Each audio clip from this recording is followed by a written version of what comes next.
Once and for all, Nissan has severed ties with Carlos Ghosn. At an extraordinary meeting in Tokyo, more than 4,000 shareholders voted to replace him as a board director. CEO Hiroto Saikawa apologized for the Ghosn scandal, but that didn't stop shareholders from grilling top executives on how they plan to recover. I want to see the company rebuild its management, governance and transparency and make things open so as to not repeat a situation like this. Saikawa has pledged to resolve the crisis, but also said it will take time for the auto giant to improve corporate governance. Monday's vote was held after Japanese authorities re-arrested Ghosn last week. He's accused of pocketing $5 million of Nissan's money when he ordered for payments to be diverted to a company in Oman that he controlled. Ghosn had been released on $9 million bail a month ago. He denies any wrongdoing. The embattled former chief says he's a victim of a boardroom plot to strip his power. Nissan's internal investigation of the case concluded too much power had been focused on one person.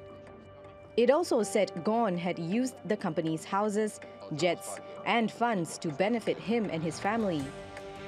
The task of reforming the complicated structure involving Nissan and its alliance with Renault and Mitsubishi Motors now lies in the hands of the newly appointed director.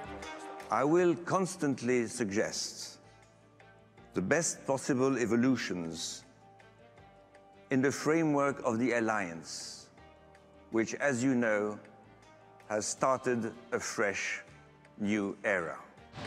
While many shareholders find it hard to forgive the company's shortcomings, they're hoping the new leadership will forge a path forward to regain their trust. Laila Humairah, TRT World. Let's get more on the story now with our editor-at-large, Craig Copetas, who joins us from Paris. Welcome back, Craig. Nissan has finally cut its last remaining ties with Carlos Ghosn. There was really no other choice for them, was there, given everything that he's going through? I don't know, Oscar. Can you smell the sulfur down there in Istanbul? Because we can certainly smell it here in Paris. Look, him getting thrown off the board was a knee-jerk formality. We knew it was coming. But what we've seen out of Japan, all the reportage is one-sided. It's PR. It's all from the Japanese government. What the Japanese prosecutors have done is successfully bankrupted Carlos Ghosn's character.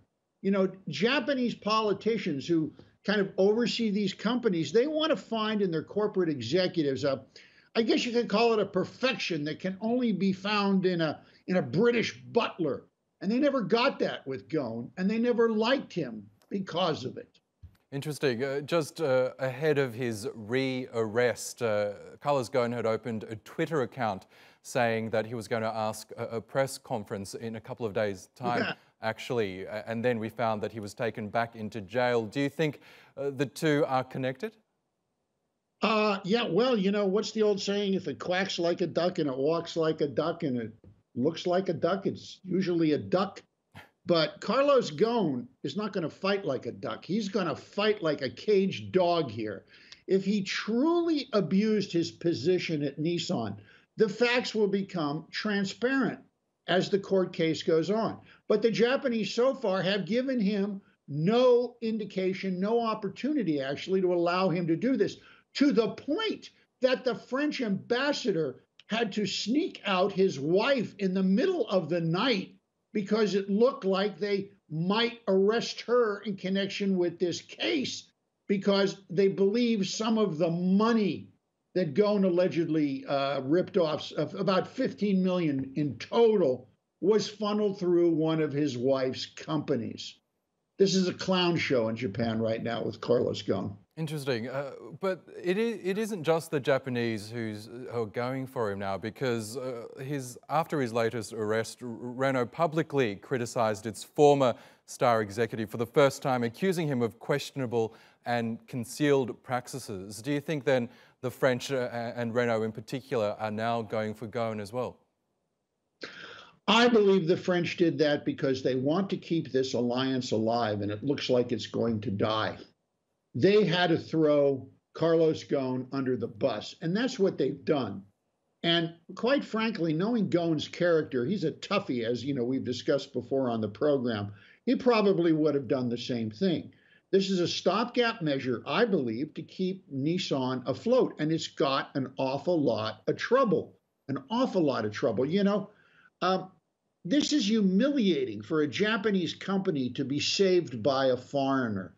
We've said that over and over, and it's becoming more and more apparent that that's the case. But what have they done? They've replaced him with another Frenchman, and the new CEO, Sevran, you know, is going to try and fix the company. But I don't think he's going to have a very long lifespan at this Renault, Nissan, Mitsubishi gathering of the automotive ways. I think stick a fork in it, it's done. Okay, Craig Copetas, Editor-at-Large, thank you as always.